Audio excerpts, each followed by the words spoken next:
أعوذ بالله من الشيطان الرجيم. بسم الله الرحمن الرحيم.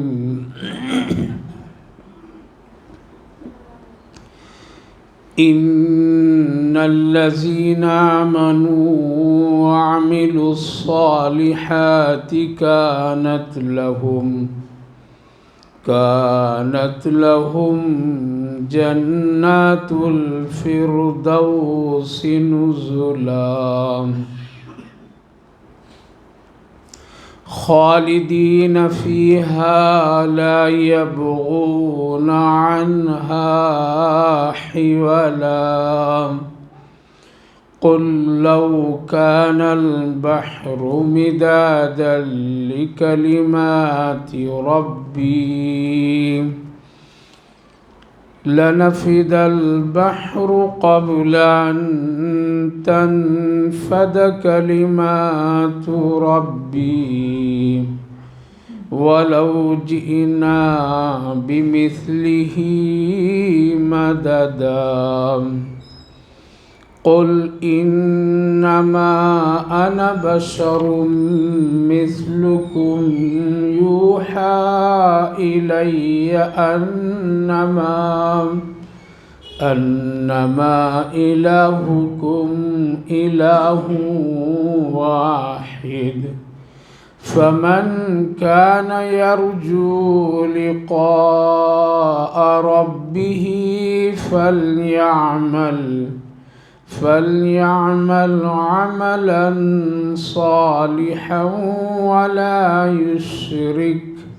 ولا يشرك بعبادة ربه أحدا. صدق الله العظيم.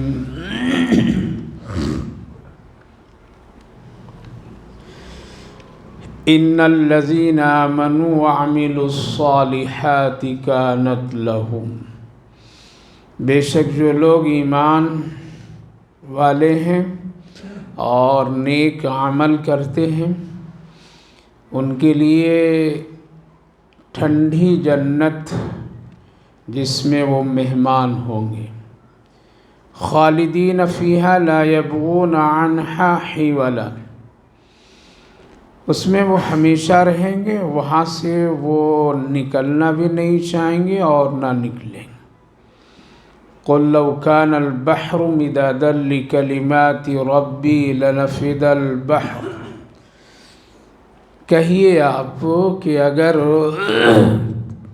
سمندر کے پانی کو سیاہی بنا دی جائے اور اللہ کی تعریف اور اس کے کلمہ لکھا جائے تو سمندر کے پانی ختم ہو جائیں گے، مگر اللہ کی تعریف اور اس کے کلمات پورے نہیں ہوں گے۔ وَلَوْ جِئْنَا بِمِثْلِهِ مَدَدًا، اس کے بقدر اور ایک اور سمندر لایا جائے۔ قل انما، کہیے آپ کہ بے شک میں ایک بشر ہوں تمہاری طرح، بس فرق یہ ہے کہ میری طرف وحی اللہ کی ہوتی ہے، کی جاتی ہے، وہ اللہ، اس کے سوا کوئی معبود نہیں، وہ تمہارا اکیلا معبود ہے۔ فمن کان یرجو لقاء ربہ فلیعمل عملا صالحا ولا یشرک، پھر جو شخص امید رکھتا ہو اپنے رب سے ملاقات کی تو چاہیے کہ وہ اچھے اعمال کرے اور اللہ کے ساتھ کسی کو بھی عبادت میں اپنے رب کے ساتھ شریک نہ بنائے۔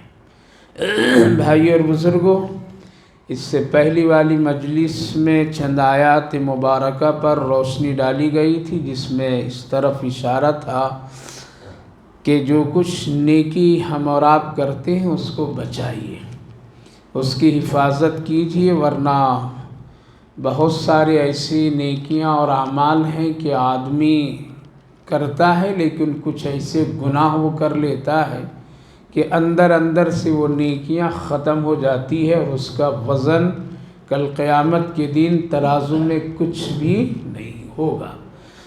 اس لیے نیکیوں کو محفوظ رکھنا چاہیے، بچانا چاہیے، حفاظت کرنی چاہیے، باوزن اس کو بنائے رکھنا چاہیے۔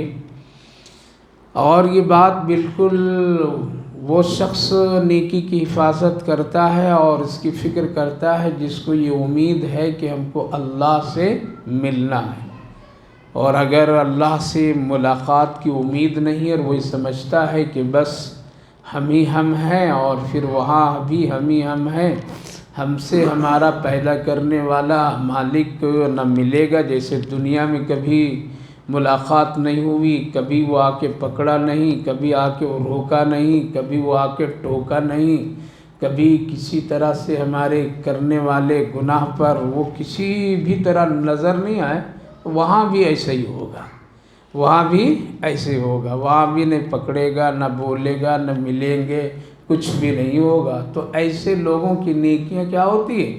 برباد ہو جاتی ہے، اور پھر وہ نیکی کا کام نہیں کر پاتا ہے۔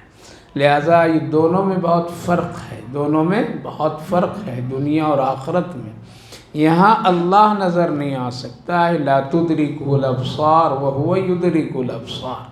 قرآن کریم میں اللہ نے فرمایا ہاں تم ہم کو نہیں دیکھ سکتے ہو، ہم تم کو دیکھتے ہیں، تمہاری آنکھیں ہم کو نہیں دیکھ سکتی ہے مگر ہم تم کو دیکھتے ہیں۔ اللہ علیم بھی خبیر بھی ہے۔ تو میرے بھائی بزرگوں، جس شخص کو یہ یقین ہے کہ ہم کو اللہ سے ملنا ہے تو اس کی نیکیاں بچتی ہے، اور جس کو یہ یقین نہیں ہے اور وہ منکر ہے کہ اللہ سے ہم کو ملنا نہیں ہے، تو پھر ایسے لوگوں کے اعمال بیکار، برباد، بے وزن ہو جاتے ہیں۔ اللہ خود قرآن کریم میں ارشاد فرمایا، اولئک الذین کفروا بآیات ربہم ولقائہ فحبطت اعمالہم فلا نقیم لہم یوم القیامۃ وزنا۔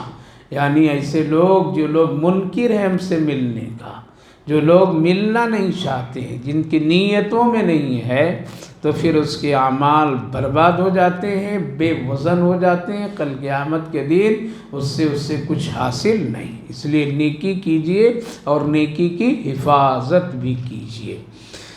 اس کا بدلہ پھر اللہ رب العالمین نے جہنم، اور جہنم کا بھی تذکرہ قرآن کریم میں جگہ جگہ کیا ہے، اور جہنمیوں کے حالات اور احوال بھی بتائے ہیں۔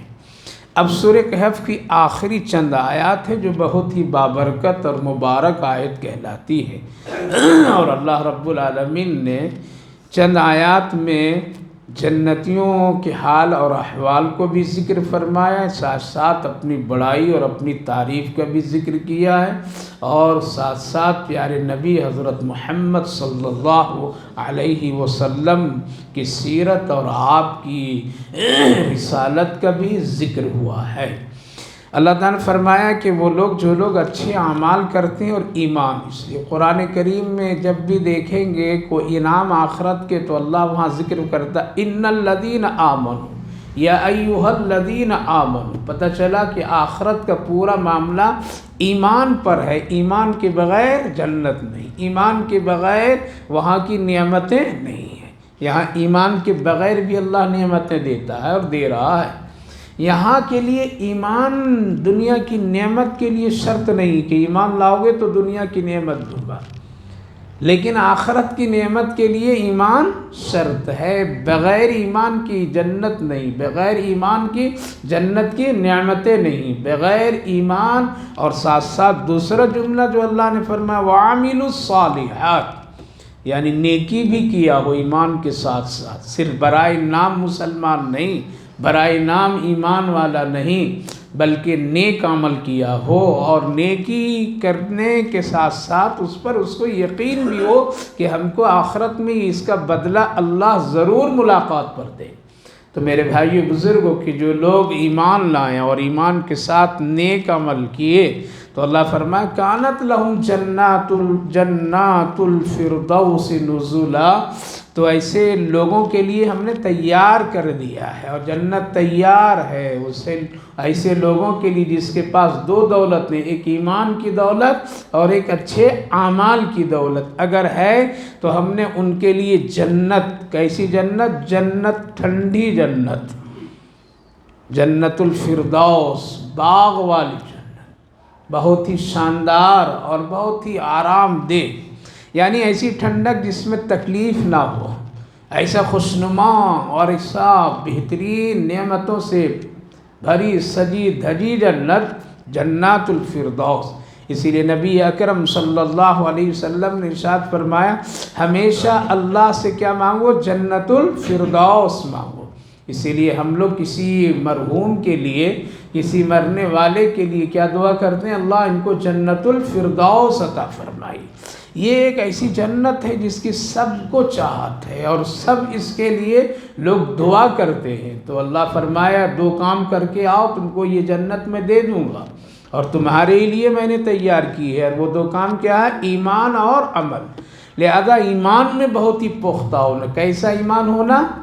کیسا ایمان اللہ کو پسند ہے؟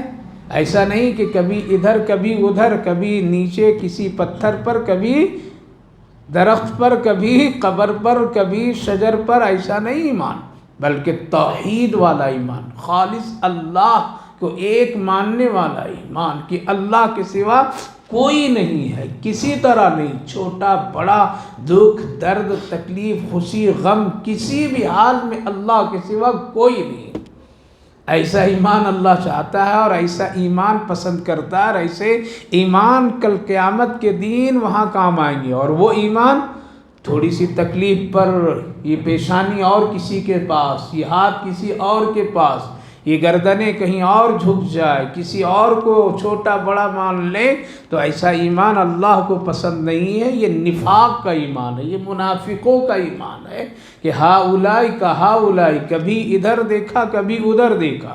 تو توحید والا اگر ایمان ہے، نیک عمل سنت شریعت کے مطابق وہ اچھے اعمال کر رہے ہیں، اعمال بہت ہے دنیا میں، لیکن کس کے مطابق؟ سنت کے مطابق۔ آج ہم لوگ عمل کرتے ہیں، مسلمان کرتے ہیں، لیکن سنت کے مطابق نہیں کرتے ہیں۔ جب سنت کے مطابق اچھے اعمال آپ نہیں کریں گے، ہم نہیں کریں گے، تو وہ عمل بے وزن ہو جاتا ہے، دیکھنے میں خوشنما تو لگتا ہے، لیکن اس کے اندر میں روحانیت، اس کے اندر میں وہ قوت اور وہ مقبولیت اور محبوبیت نہیں ہوتی ہے۔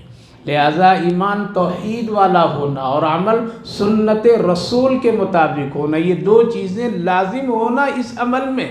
اگر ایمان غیروں کی طرح ہو، مشرک کی طرح ہو، اگر ایمان بدعتیوں کی طرح ہو، اگر ایمان ادھر ادھر پھرنے والا ہو، تو اس کی کوئی قدر نہیں ہے اور اللہ اسے ایمان کو قبول نہیں کرتا ہے۔ مرنے سے پہلے اس ایمان ہوا میں اور آدمی کفر پر مرتا، اور اعمال آپ کتنے اچھے بھی کرے، اگر اس میں سنت رسول شامل نہیں ہے تو پھر وہ عمل بھی بے وزن ہے۔ آپ کتنا بھی کر لیجئے، کچھ بھی خوشنمائی کر لیجئے، اس میں کوئی حیثیت نہیں ہے۔ تو دو باتیں خاص یاد رکھیے میرے بھائیو بزرگوں، ایمان توحید والا ہونا اور عمل سنت رسول والا ہونا، یہ دو چیزیں اگر ہو گئی تو آخرت میں کامیابی۔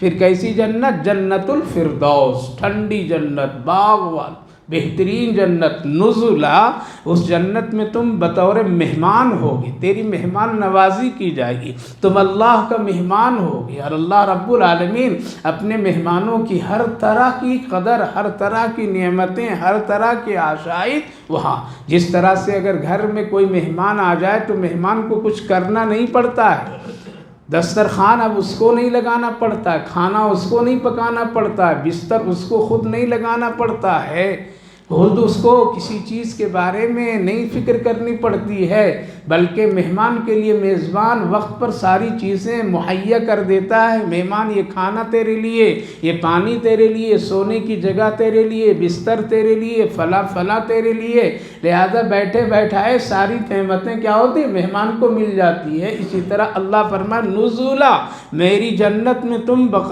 بطور مہمان ہوگے، تمہیں یہاں کچھ کرنا نہیں پڑے گا، دکان لگانا نہیں پڑے گا، تجارت کرنی نہیں پڑے گی، تجھے کھانے پینے پکانے کے لیے کوئی مشقت اٹھانی نہیں پڑے گی، بیمار کبھی بھی نہیں ہوگے، بیماری تیری قریب بھی نہیں آئے گی۔ جنت میں بیماری کے نام کی کوئی چیز نہیں، دوا نہیں، کچھ بھی نہیں۔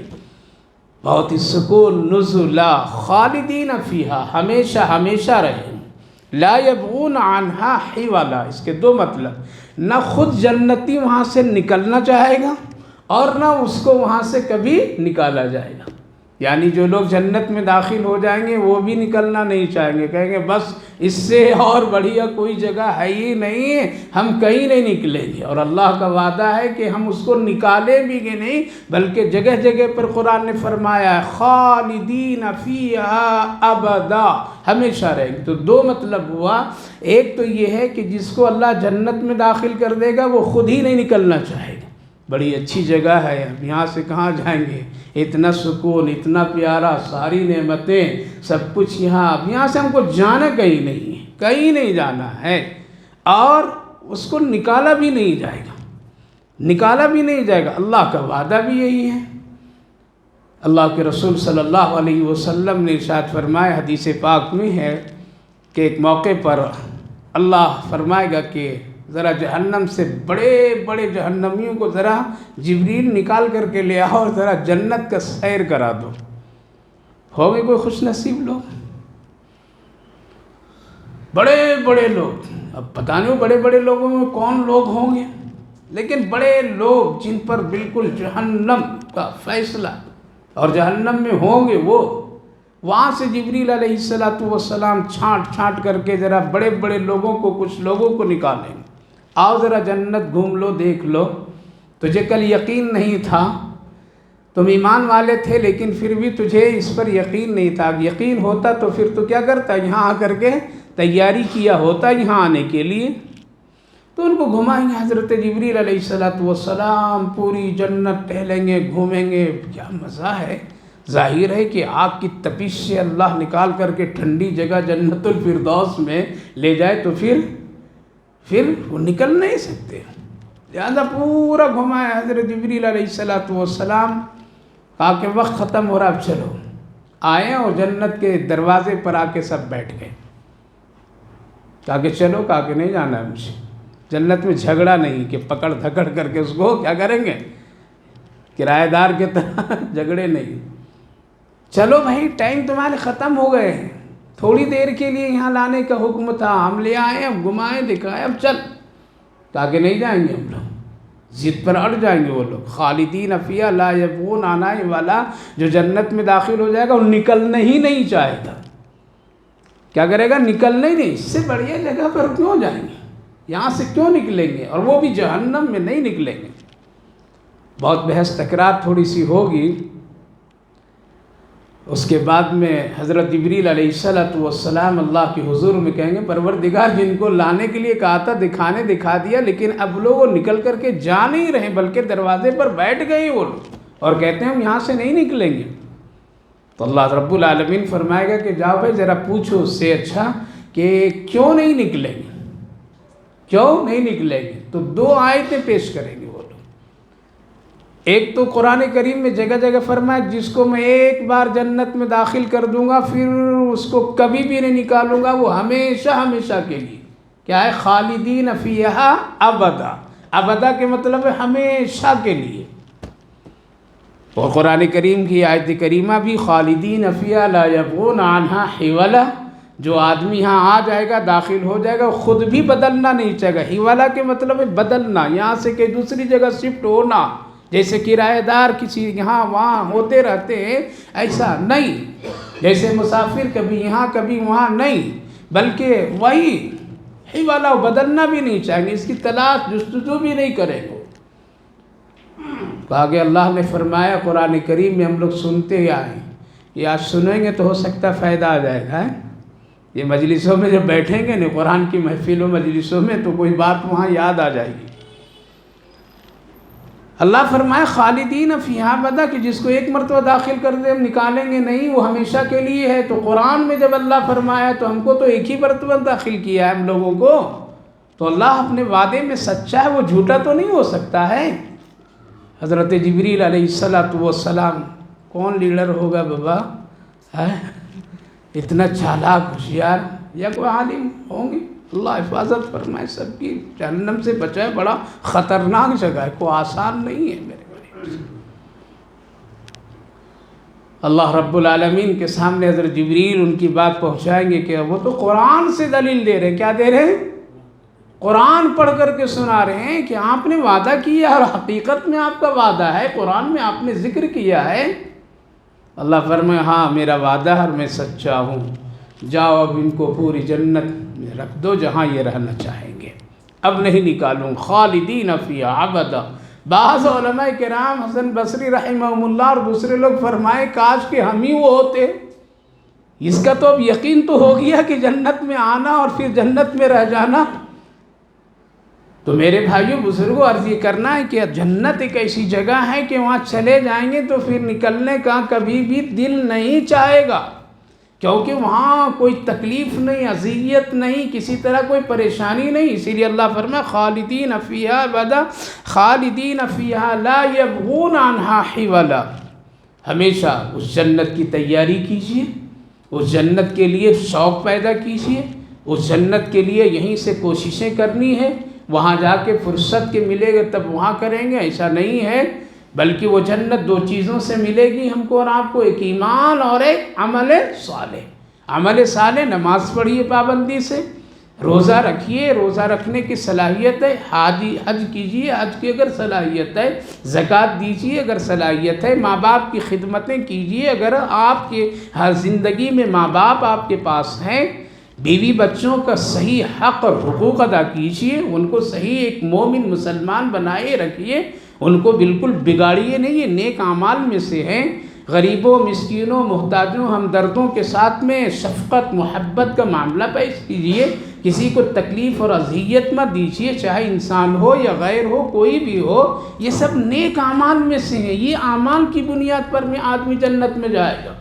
لہذا یہ سارے اعمال کرنے بہت ضروری ہے، اس کے بغیر نہیں کہ صرف ایمان ہے چلے جائیں گے، ایمان ہے چلے جائیں گے، ایمان ہے تو چلے جائیں گے، یہ بھول بھلیا کی بات ہے۔ ایک دن کا جہنم میں ٹھہرنا بہت مشکل کام ہے، اگر ہے ہمت اتنی طاقت تو ذرا سا ایک دن صرف پنکھے بند کر دیجئے، لائٹ بند کر دیجئے اور کمرے میں رہ جائیے، دیکھیں آپ پریشان ہو جائیں گے، پریشان ہو جائیں گے، گرمی ہے، فلاں ہے، ڈر ہے، خوف ہے، اور اگر ہمت زیادہ ہے تو جلتے ہوئے چولہوں پر ذرا ہاتھ ہو یا گرم تاوے پر ذرا کبھی اپنے ہاتھ کو رکھ دیجئے، جس طرح روٹی پکتی ہے، اس آگ کو نہیں برداشت کر سکتے تو جہنم کی آگ کیسے برداشت کریں؟ اس لیے جنت کی تیاری اسی دنیا ہی میں کرنی ہے، اور یہیں سے وہ جنت بنتی ہے، وہاں جا کر کے نہیں بنتی، اور وہاں جا کر کے پھر واپس آنے کا کوئی سسٹم بھی نہیں ہے۔ اسی لیے میرے بھائی بزرگوں ہمیشہ اللہ سے جنت مانگیے، جنت الفردوس مانگا کیجیے اور اچھے اعمال کیجیے۔ قُلْ لَوْ كَانَ الْبَحْرُ مِدَادًا لِكَلِمَاتِ رَبِّي، سورہ کہف کی یہ بابرکت آیت جس کا حاصل اور خلاصہ یہ ہے کہ اس پوری کائنات کا مالک کون؟ ذرا بولیے بھی ذرا، اللہ ہے۔ نام جتنا اللہ کا دل سے لیں گے اور جتنی محبت سے لیں گے اتنے ہی دل بھی صاف ہوتا ہے۔ کیا ہوتا ہے؟ صاف ہوتا ہے۔ اس لیے اللہ بہت بولا کیجیے، ورد کیا کیجیے۔ پوری کائنات کا مالک کون؟ اللہ ہے، اللہ ہے، اللہ کے سوا کوئی نہیں۔ یہ زمین، یہ آسمان، یہ چاند، یہ سورج، یہ پہاڑ، یہ دریا، وہ سمندر، یہ لک و دک صحرائیں، یہ سجی دھجی ساری دنیا، یہ بادل، یہ ہوا، یہ موسم، یہ رات و دن کا آنا، یہ ستاروں سے آسمان کا سجنا سجانا، اور پھر یہ دنیا اور یہ زمین، اور زمین میں ہزاروں قسم کے نعمتیں، ہزاروں طرح کی خزانے، زمین میں آسمان سے پانی اتار کر کے اور زمین پر اس کا اسٹاک رکھنا، ضرورت مندوں کو ضرورت کے وقت میں دینا، ایک ایک دانے دانے دانے سے روزی رزق مہیا کرنا، یہ سب کس کا کام ہے؟ دین کو اجالا بنانا، رات میں سکون کے لیے اندھیرا بنانا، ٹھنڈی ٹھنڈی ہوائیں چلانا، کبھی گرم ہوا چلا کر کے کھیتیوں اور باغات اور پھلوں کو پکانا، یہ سب کس کا کام ہے؟ اللہ کا کام ہے۔ جس پروردگار نے ہم سب کو پانی کے قطرے سے بڑا خوبصورت انسان بنایا، آنکھیں دی، ناک دیا، کان دیا، بولنے کے لیے زبان دی، کھانے پینے کے لیے منہ دیا، دانت دیا، اور پھر اس کے ساتھ ساتھ ایک چہرے کے حسن اور خوبصورتی دی، پکڑنے کے لیے ہاتھ دیا، چلنے کے لیے پاؤں دیا، دماغ دیا، یہ ساری چیزیں کون دیا؟ اللہ دیا۔ جب اللہ دیا تو تعریف کس کی ہوگی؟ اللہ کی ہوگی نہیں؟ کیا ہم اور آپ اللہ کی تعریف کما حقہ کر سکتے ہیں؟ کیا اللہ کی جتنی نعمتیں اس نعمت کی ہم لوگ شکر ادا کر سکتے ہیں؟ فَبِأَيِّ آلَاءِ رَبِّكُمَا تُكَذِّبَانِ۔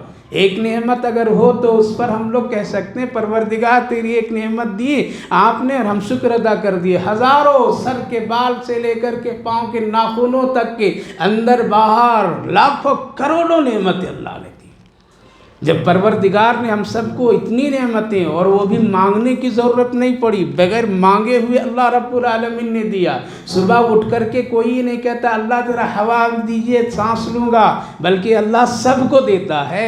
صبح جب ہماری آنکھیں کھلتی ہے تو ہم یہ نہیں کہتے ہیں اللہ ذرا روشنی دیجئے، رات اندھیری تھی، اپنے آپ روشنی اللہ وقت سے پہلے، ہماری آنکھ کے کھلنے سے پہلے اللہ روشنی کو پھیلا دیتا ہے۔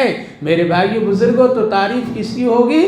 اللہ کی ہوگی۔ کما حقہ تعریف نہیں کر سکتے، کوئی نہیں کر سکتے، کوئی نہیں کر سکتے۔ اللہ اسی کو اس آیت کریمہ میں کیوں فرمایا کہ اے لوگو اتنی نعمتیں، اتنی میری طاقت، اتنی میری بڑائی، اتنی میری قدرت، ایسی میری شان ہے کہ اگر دنیا کے سارے سمندروں کو، حضرت عمر رضی اللہ عنہ اس آیت کریمہ کو پڑھ کر کے یوں فرماتے تھے اور جھوم جاتے تھے، اش ہو جاتے تھے کہ میرے مہربان مولا نے کیا فرمایا۔ آج ہم لوگ اپنے اللہ کو سمجھے نہیں ہیں۔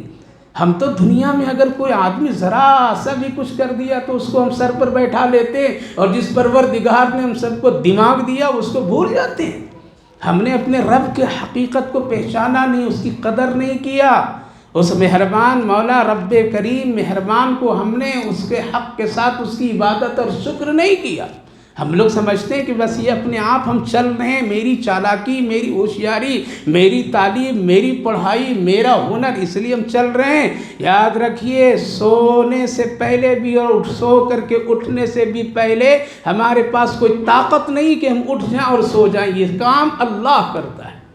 تو میرے بھائیو بزرگوں، حضرت عمر رضی اللہ عنہ اس آیت کریمہ کو اس طرح کہا کرتے تھے اور جھوم کر کے کہتے تھے کہ دنیا کے سارے سمندروں کو میرے رب سیاہی بنا دے، سمندروں کے پانی کو سیاہی بنا دے۔ کتنا ہے سمندر، کتنے ہیں پانی؟ سارے سمندروں کے پانی کو اللہ سیاہی بنا دے۔ دنیا میں جتنے بھی درخت، لکڑیاں، جتنے بھی جس شکل میں، سب کو کاٹ کر کے تراش کر کے قلم بنا دے، اور پھر اپنے کسی بندے سے اللہ کہے کہ لکھ میری تعریف، تو یاد رکھو کہ سمندر کے پانی جو سیاہی کی شکل، وہ سب خشک ہو جائیں گے، سب ختم ہو جائیں گے، اور پھر اتنی بقدر اور سمندر کے پانی کو سیاہی بنا دی جائے، اور پھر اس کو کہا جائے لکھو، تو پانی ختم، سیاہی ختم، سمندر خشک، لکڑیاں ختم، قلم ختم، پھر بھی میرے رب کی تعریف کوئی نہیں کر سکتا ہے۔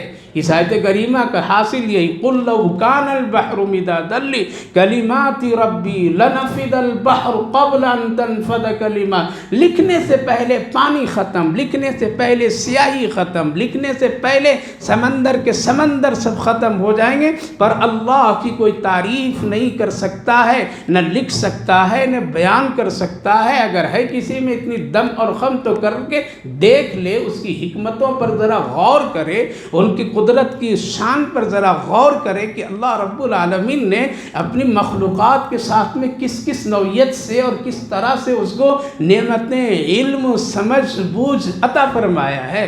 تو میرے بھائیو بزرگوں، ہم لوگ تو چند کلمات جانتے ہیں اور آگے سیکھنے کی کوشش نہیں کرتے ہیں، اور اللہ کی تعریف بھی ڈھنگ سے نہیں کرتے ہیں۔ آج انسان جتنا انسان کی تعریف کرتا ہے، جتنا اس کو لبھاتا ہے، جتنا اس کے ساتھ لجاجت کرتا ہے، کبھی ذرا تنہائی میں اللہ کے سامنے تعریف اللہ کی کیجئے تو اللہ بہت خوش ہوتا ہے۔ تو اللہ بہت بڑی چیز ہے، اللہ رب العالمین کی ذات بہت بڑی ہے، بے داغ ہے، بے عیب ہے، کوئی عیب نہیں، کوئی کسی طرح کمی نہیں، اپنی طاقت میں یکتا، اپنی قوت میں یکتا، اپنی حکمت میں یکتا، ہر چیز کو بہت ہی سلیقے سے، ہر چیز کو بڑی سنجیدگی سے، ہر چیز کو بڑی حکمت سے اللہ نے دیا ہے۔ کس کو کیا دینا، کس کو نہیں دینا، کس کو پڑھانا، کسی کو نہیں پڑھانا، سب اللہ رب العالمین اپنی قدرت سے کرتا ہے۔ دنیا میں دو ہی مخلوق ہے، کتنے؟ ہزاروں مخلوقات میں دو مخلوق ہیں، دو مخلوق، ایک انسان اور ایک چونٹی۔ جن وہ ہے وہ الگ ہے، کھانے پینے پڑھنے لکھنے سے۔ انسان بھی روزی محفوظ کرتا ہے، کیا کرتا ہے؟ کل کیا ہوگا جمع کر لو، بیٹے کے لیے کیا ہوگا جمع کر لو، فلاں کے لیے کیا ہوگا جمع کر لو۔ جمع کرنے کی چاہت اور حرص کس میں ہے نا؟ اور ایک چونٹی، چونٹی بھی بارش آ جائے گی کہاں کھائیں گے، اس لیے پہلے سے کیا کرو، جمع کر لو، پہلے سے وہ جمع کرنے کی کوشش کریں، اور سوراخوں میں دانے چن چن چن چن کر کے لاتے ہیں۔ محققین لکھتے ہیں کہ 2 دانہ ایک گیہوں جب اس کو مل جائے تو گیہوں کو 2 ٹکڑا کر دیتی ہے۔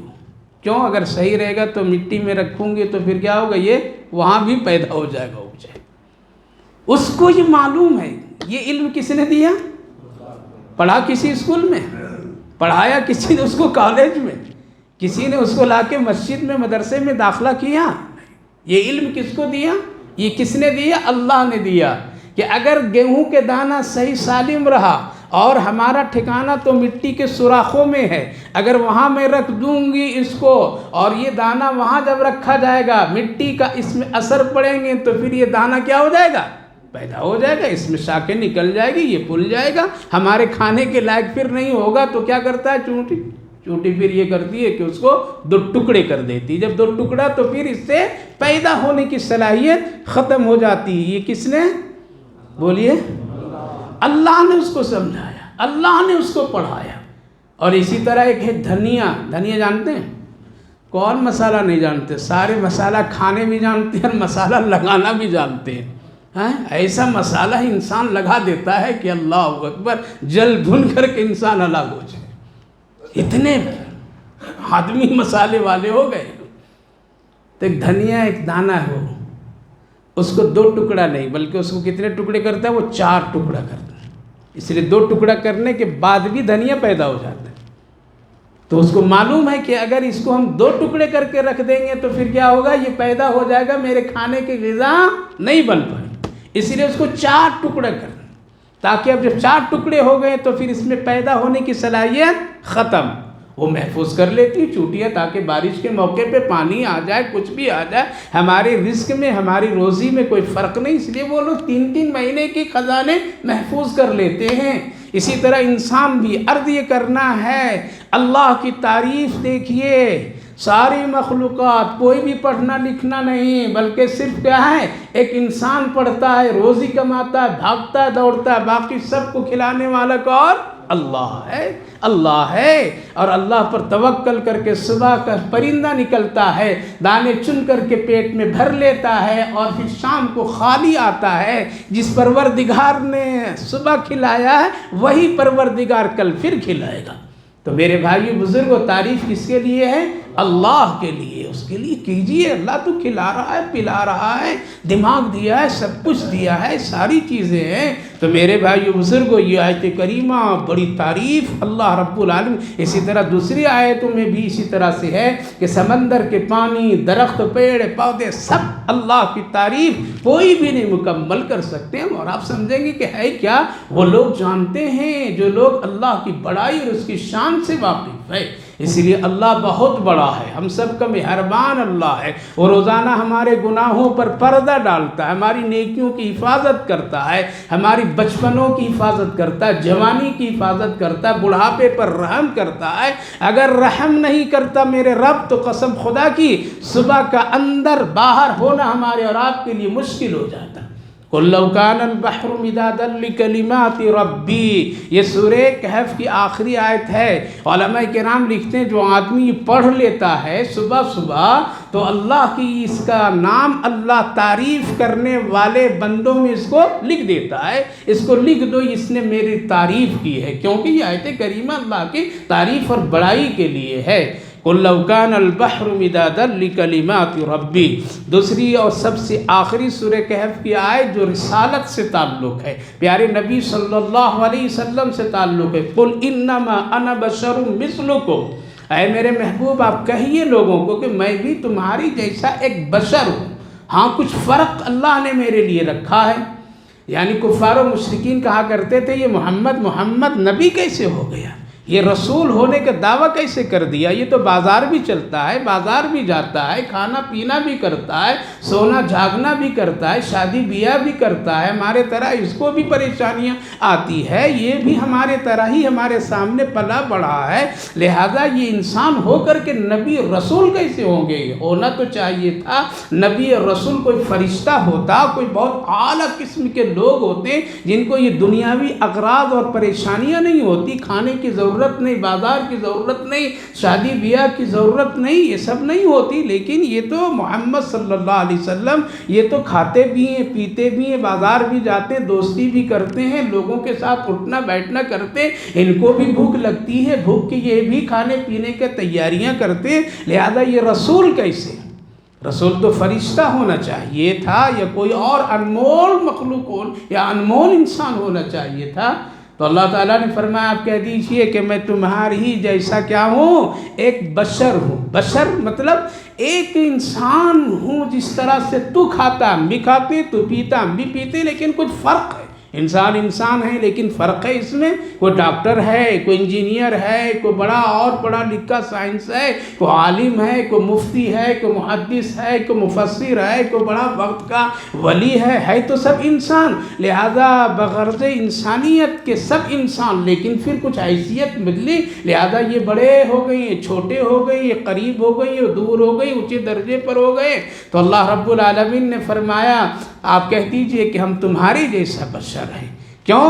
نبی جتنے آئے وہ انسانوں کے رنگ و روپ میں آئے، انسانوں کی ضروریات کے ساتھ اللہ نے ان کو بھیجا۔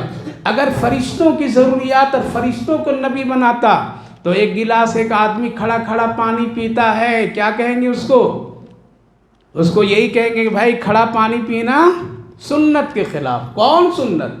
کیا حضرت جبریل کی سنت؟ کیا حضرت میکائیل اسرائیل اسرافیل کی سنت؟ کیا کہیں گے کہ یہ سنت کے خلاف کس کے ہیں؟ ہم سب کے آقا محمد الرسول اللہ۔ فرشتہ پانی نہیں پیتا ہے، پیارے نبی پانی پیتے ہیں، پی کر کے دکھائے ہیں، لہذا اگر آدمی کوئی کھڑا پانی پیے گا تو ہم اس کو ٹوکیں گے، کھڑا پانی پینا سنت رسول کے خلاف ہے، بیٹھ کر کے پانی پیو یہ سنت رسول کے مطابق ہے۔ اگر نبی پانی پی کر کے نہیں دکھاتے ہوئے تو پھر ہم کو معلوم کیسے ہوتا؟ نکاح کو کیا کہتے ہیں؟ ہاں صحیح سنت کہتے ہیں۔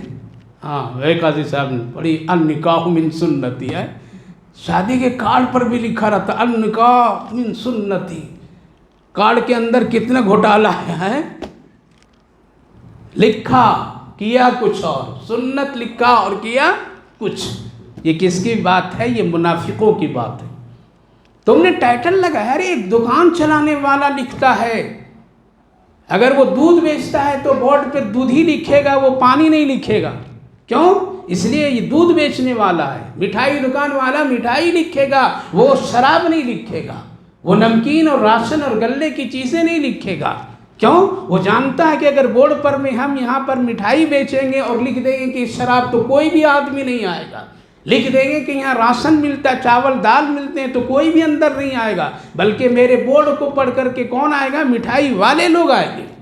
آج معمولی سی تجارت کرنے والا بھی اتنا جانتا ہے کہ جو لکھوں وہی کروں، اور ہم لوگ کیا کرتے ہیں؟ ہم لکھتے ہیں سنت اور کرتے ہیں سنت کے خلاف۔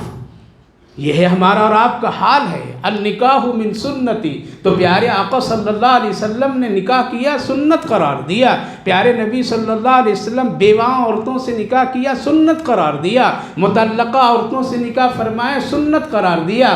آپ والد بھی بنے، آپ نانا بھی بنے یا نہیں بنے؟ نانا جانتے ہیں؟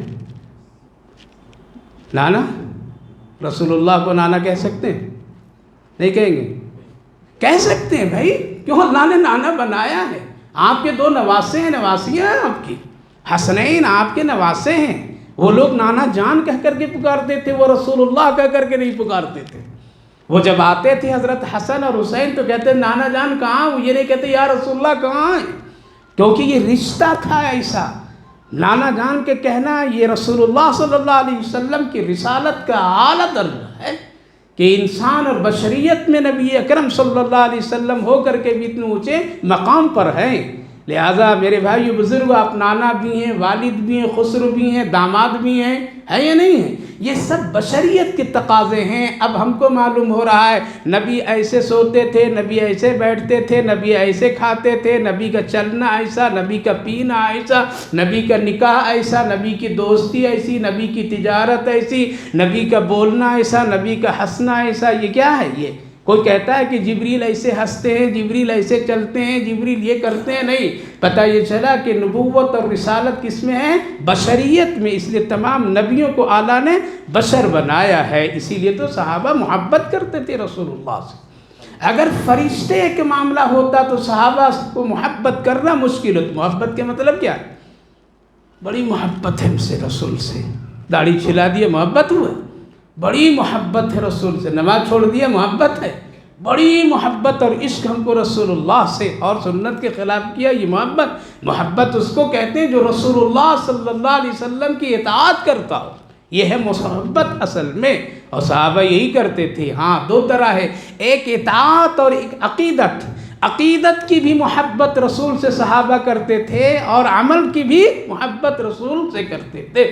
اسی لیے صحابہ رسول اللہ صلی اللہ علیہ وسلم سے بشری تقاضے کی بنیاد پر آپ صلی اللہ علیہ وسلم بہت محبت فرماتے تھے، بہت محبت فرماتے تھے۔ حضرت ابو محذورہ واقعہ چھوٹا، 8 سال کے بچے تھے، کھیل رہے تھے مدینے میں۔ اللہ کے رسول ٹھہرے ہوئے تھے وہاں پر، چند صحابہ بھی تھے، حضرت بلال بھی تھے۔ حضرت بلال اذان دے رہے تھے تو یہ سن کر کے نقل کر رہے تھے۔ کیا کر رہے تھے؟ نقل جانتے ہیں؟ نقل اصل نہیں جانتے ہیں؟ خوب جانتے ہیں دنیا آج۔ ملاوٹ جانتے ہیں؟ خوب جانتے ہیں۔ اصل نقل تو یہ نقل کر رہے تھے۔ حضرت بلال حبشی رضی اللہ عنہ اذان جیسے دے رہے، یہ بھی دے رہے تھے۔ لیکن وہ کافر کے بچے تھے اس وقت، ایمان والے بھی نہیں تھے۔ کیا تھے؟ ایمان والے نہیں تھے۔ لہذا جب نبی کا نام آتا تھا اشہد ان محمد رسول اللہ، تو چپ چاپ ہو جاتے تھے، یہ آہستہ بولتے تھے تاکہ میری یہ کلمہ کوئی سن نہ لے۔ رسول اللہ غور سے سنیں، بلائیں، کہا کہ وہی نقل کرو جو وہاں ابھی نقل کر رہا تھا۔ اب یہاں وہ نقل کر رہے ہیں، اب یہاں بھی نقل کرتے ہیں تو محمد الرسول اللہ نہیں بولتے۔ تو اللہ کے رسول نے فرمایا بولو، 2-3 مرتبہ آپ نے فرمایا بولو۔ کہا کہ اگر بلوانا ہے تو کلمہ پڑھا دیجئے پھر بولتا ہوں۔ اللہ اکبر! کیا عشق محبت! اور آپ اس طرح ہاتھ رکھیں، کیسے رکھیں ان کے سر پر؟ شفقت سے، تاکہ جتنی بھی خرابیاں ذہنی میں بگاڑ ہے وہ نبوت کے ہاتھ رکھتے ہی سب دھیرے دھیرے نکلتا چلا گیا۔ تو آپ کہے تو کہا کہ اگر پڑھانا ہے کلمے تو پڑھا دیجئے کلمہ، پھر میں اذان دوں۔ لہٰذا کلمہ پڑھے، مسلمان ہو گئے، ایمان میں داخل ہو گئے۔ اور پھر جب وہ بڑے ہو گئے، محبت بتا رہا ہوں، جب بڑے ہو گئے، ان کا بال بڑا لمبا لمبا، مرد ہیں لیکن عورتوں کی طرح بھی ایسا نہیں، لیکن ایک بال بڑا بڑا ہو گیا۔ لوگ کہتے تھے ابو محذورہ اس کو کاٹتے کیوں نہیں؟ کاٹ لو۔ کہا کہ اس بال کو کہاں کاٹ کر کے پھینک دوں جس بال پر محمد الرسول اللہ کا ہاتھ لگا ہوا ہے۔ یہ ہے محبت۔ کیا ہے؟ یہ ہے محبت۔ ہم تو بے درد ہیں، ہمارے دلوں میں نبی کی محبت نہیں، ہمارے دلوں میں ہمدردی نہیں، ہمارے دلوں میں ذرا بھی قدر نہیں ہے۔ کیا کہتے تھے؟ جب یہ کہا جاتا تھا تو کہتے تھے کہاں پھینک دوں اس بال کو کاٹ کر کے، کس جگہ پہ پھینک دوں کاٹ کر کے، جس جگہ پہ جاؤں تو کہیں کسی کا قدم نہ لگ جائے۔ تجھے پتہ نہیں ہے اتنی محبت اور شفقت سے پیارے آقا کا ہاتھ میرے بال پر لگاتار کلمہ پڑھا تھا، اس لیے دل نہیں چاہتا ہے۔ میرے بھائیو بزرگوں، حضرت ابو محذورہ کی واقعات سے ایمان کی ایک ایک چیز پر ایک تازگی کی کیفیت ہے۔ آج ہم بے درد ہیں، جب چاہو داڑھی مڑا دو، جب چاہو تو بال جیسے تیسے رکھو، کوئی پرواہ نہیں، کسی طرح سے کوئی ہوش نہیں کہ کیا ہوگا مرنے کے بعد، کیا شکلیں بنے گی، کیا صورت بنے گی، کیا کہے گا فرشتے، کیا منہ دکھائیں گے، کچھ پرواہ نہیں ہے۔ تو اگر نبی فرشتوں میں ہوتا تو پھر محبت کی یہ صدائیں اور یہ محبت کی ادائیں انسان کو نہیں ملتی۔ اسی لیے اللہ نے فرمایا آپ کہہ دیجئے کہ کیا ہے، ہم تمہاری جیسا بشر ہیں، لیکن فرق کیا ہے، مجھ پر اللہ کی وحی آتی ہے۔ جس طرح سے سب انسان یہاں ہیں، لیکن ایک کوئی آدمی کو بڑا پڑھا لکھا ہو جائے تو کیا کہیں گے، یہ ڈاکٹر صاحب، یہ عالم صاحب، کیوں فرق یہ ہو گیا؟ اسی طرح سے سارے انسان ہیں، سب کچھ ہیں، لیکن ایک خاص وحی جو کسی پر نہیں آتی ہے، صرف نبیوں پر آتی ہے، وہ وحی، وہ قرآن نازل کس پر ہو رہا ہے؟ پیارے آقا محمد الرسول اللہ پر ہو رہا ہے۔ اسی لیے ہم سب کا یہ عقیدہ ہے، آپ ہیں بشر لیکن افضل البشر ہیں، آپ ہیں بشر لیکن سب سے اعلیٰ بشر ہیں، آپ ہیں بشر ہیں لیکن اللہ کے بعد آپ ہی کا مقام و مرتبہ ہے، آپ ہیں بشر لیکن آپ جیسا اور کوئی نہیں ہے، کوئی نہیں ہے۔ قل انما انا بشر مثلکم یوحی انما الہکم، وہ اللہ جو تمہارا ایک ہی معبود ہے، اس کے ساتھ کوئی شریک نہیں۔ فمن کانا، پہلے کہا گیا تھا کافروں سلسلے میں کافر اللہ سے ملنے کا منکر ہے۔ اللہ کیا فرما رہا ہے؟ اگر تم کو مجھ سے ملاقات کی امید ہے امید، ملنا چاہتے ہیں؟ نہیں ملیں گے ذرا ٹھیک ہی رہے گا، دور دور اگر ملیں گے تو پکڑ ہو جائے گی۔ ہے یہ نہیں، ایسی نیت تو نہیں ہے، دھیرے بول رہے، ارے ملنے کی امید کیجیے، اللہ بڑا کریم ہے۔ کیا ہے؟ کریم کی نیت رکھ کر کے، مہربان کی نیت رکھ کر کے، غفور الرحیم سمجھ کر کے ملاقات کی امید کیجیے۔ وہ معاف کرنے والا ہے، وہ 70 ماہوں سے زیادہ گنہگار بندوں سے محبت رکھنے والا، اس بنیاد پر ملنے کی آرزو تمنا کیجیے۔ عذاب ڈرنا یہ الگ چیز ہے، لیکن اللہ کی رحمت کی امید رکھنا یہ بڑی چیز ہے۔ تو امید رکھیے، دعا کیجیے، اللہ جب تجھ سے تیری میری ملاقات ہو تو اس حال میں ہو کہ میرے پاس ایمان بھی ہو اور تیری رضا بھی ہو، وہ کام کیجیے۔ ڈریے مت اللہ سے، اللہ ڈراتا نہیں ہے، اللہ شفقت فرماتا ہے، محبت فرماتا ہے۔ اللہ کو سمجھیے، ذرا سمجھیے، وہ پروردگار کیسا مہربان ہے۔ اس لیے ملاقات کی جس کو امید ہے، فمن کان یرجو لقاء ربہ، تو بس اتنا کام کرو، صحیح سچی اچھی زندگی گزار کر کے آنا۔ کیا کرنا؟ فَلْيَعْمَلًا عَمَلًا صَالِحًا، اچھا عمل، یہ نہیں کہا اللہ نے خوب عمل کر کے آنا، ارے تھوڑا کر کے آنا، اخلاص کے ساتھ آنا۔ اللہ کے یہاں خوب نہیں، تھوڑا اخلاص کے ساتھ۔ فَلْيَعْمَل، کیا کرنا؟ ایمان رکھنا، 5 وقت کی نماز پڑھنا، نیک عمل جو بھی تیرے اوپر ہے کرنا، ماں باپ کے ساتھ حسن سلوک کرنا، بیوی بچوں کے ساتھ خیر خواہی کا معاملہ کرنا، پڑوسیوں کا حق حقوق ادا کرنا، گناہ سے بچنا، شراب چھوڑ دو، بدکاری چھوڑ دو، زناکاری چھوڑ دو، کسی پر نظریں غلط ڈالنا چھوڑ دو، ستانا چھوڑ دو، ظلم کرنا چھوڑ دو، یہ ساری چیزیں چھوڑ کر کے اچھے انسان بن کر کے آئیے۔ اللہ فرمائے فَلْيَعْمَلْ عَمَلًا، اگر تم کو مجھ سے ملنا ہے تو اچھے عمل کر کے آؤ، ایسا عمل کر کے آؤ کہ جنازہ اٹھے تو لوگ کہہ دیں یتیم کے ایک سخی چلا گیا، ایسا اٹھے کہ کہہ دے محلے والے ایک بڑا نیک آدمی چلا گیا، ایسا جنازہ جائے کہ دیکھنے والا کہہ دے ایک تہجد گزار اور ایک اچھا بندہ ہمدرد چلا گیا، سب کا دکھ کا ساتھی چلا گیا، بڑا اچھا انسان چلا گیا، جس کی بات سے بڑی اچھائی ہوتی تھی، لوگ تعریف کریں۔ ایسا مر کر کے مت جائیے، ایسا مر کر کے جانے کی نیت نہ کیجئے کہ کہہ دے، ایسا عمل نہ کیجئے کہ لوگ کہہ دے اچھا ہوا مر کر کے چلا گیا۔ دونوں میں فرق ہے، دونوں میں فرق، اچھا ہوا چلا گیا اور ایک ہے اچھا آدمی چلا گیا، دونوں میں فرق ہوا نہیں۔ اچھا آدمی چلا گیا یہ بنیے، یہ نہ ہو کہ اچھا ہوا چلا گیا، آج اچھا ہوا چلا گیا زیادہ جا رہے ہیں۔ ایسے لوگ نہیں ہیں جو کہہ دیں کہ اچھا آدمی چلا گیا، بڑا مہربان، محلے میں خوشگوار، دوست سلام کرنے والا چلا گیا، غریبوں کا ہمدرد چلا گیا، محتاجوں کی ضرورت پوری کرنے والا چلا گیا، بڑوں کی شفقت مہربانی اور چھوٹوں پر شفقت کرم کرنے والا چلا گیا۔ فَلْيَعْمَلْ عَمَلًا صَالِحًا، پورا گھر رو اٹھے اس بنیاد پر کہ ایک اچھا آدمی میرا، خاندان رو پڑے ایک اچھا آدمی چلا گیا۔ جب لڑتے تھے تو یہ سمیٹتا تھا، جب ٹوٹتے تھے تو یہ جوڑتا تھا، جب روٹھتے تھے تو یہ منانے والا ہوتا تھا، جب بھوکا ہوتے تھے تو کھلانے کی کوشش کرتا تھا، جب ہم آپس میں کسی دنیاوی معاملات میں ٹکراتے تھے تو یہ صلح کرنے والا ہوتا، جوڑنے والے بنیے، محبت والے بنیے میرے بھائی بزرگوں۔ فَلْيَعْمَلْ عَمَلًا صَالِحًا۔ تیسرا کام وَلْيُشْرِكْ وَلَا يُشْرِكْ بِعِبَادَتِهِ، عبادت کرتے ہوئے اللہ کے ساتھ کسی کو بھی شریک، خالص اللہ کے لیے، وہ اللہ جو تیرا اکیلا معبود ہے، ربی احد، اس کے ساتھ کوئی شریک نہیں۔ خلاصہ یہ ہے مرنے کے بعد جانا ہے، یہ بالکل کیا ہے، طے ہے۔ دو جگہ ہے، ایک کا نام بولو نا بھائی جنت، دوسرا کا نام جنت کے اعمال بھی بتا دیے گئے اور جہنم کے بھی اعمال بتا دیے گئے ہیں۔ جانا کس میں ہے وہ عمل کر لیجئے، انشاءاللہ وہاں کامیابی۔ تیسری بات میرے بھائی بزرگوں، جنت بڑی خوبصورت ہے اور جنت الفردوس کی دعا کیا کیجئے۔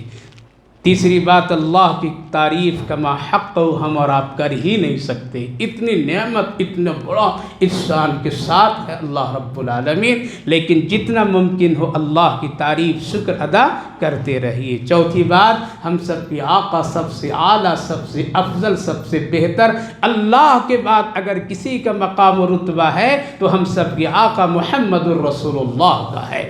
آپ کی سنت، آپ سے محبت ہم سب کو کرنا ایک فرض کے درجے میں، اسی لیے نبی سے سچی پکی محبت کیا کیجیے۔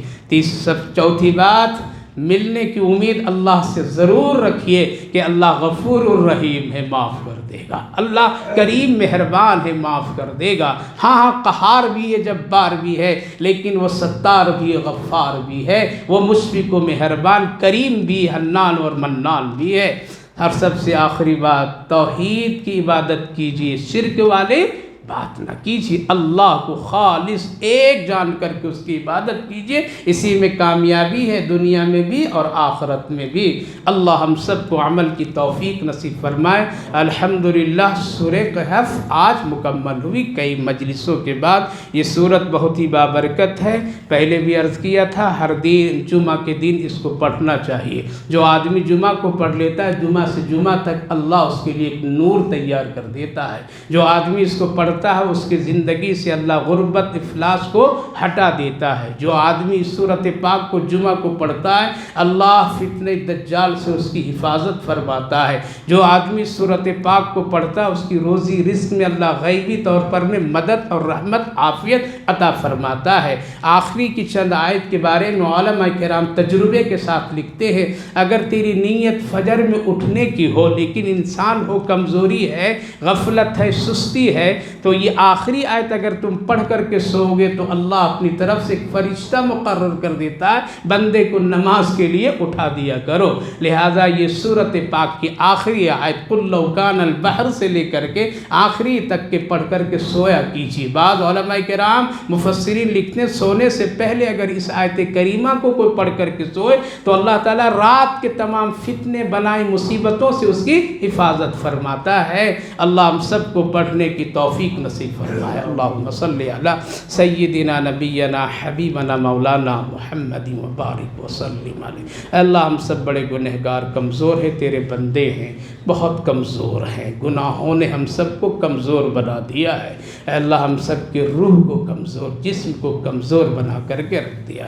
اللہ عافیت کا معاملہ فرمائیے، رحم کا معاملہ فرمائیے، چھوٹے بڑے ہر طرح کے گناہوں کو معاف فرمائیے، نیکی کی توفیق نصیب فرمائیے۔ ہم سب سب کے عیب و عیوب پر پردہ پوشی فرما دیجیے۔ اے اللہ عافیت کا معاملہ فرمائی، اس بابرکت قرآن کریم کی مجلس کو قبول فرمائی، خاص کر سورہ کہف کی ان آیات مبارکہ کی روشنی میں اللہ ہم سب کے لیے فضل اور بخشش و مغفرت کے فیصلے فرمائیے۔ اے اللہ نیکیوں کو قبول فرمائے، آخرت کے لیے نجات کا ذریعہ بنائے۔ جتنے بھائی بزرگ جوان بچے اس بابرکت مجلس میں شریک ہوئے، اللہ سب کی حاضری کو، آنے کو، بیٹھنے کو قبول فرمائے، سب کی عمر زندگی میں برکت دیجیے، روزی رزق برکت دیجیے، صحت میں عافیت دیجیے۔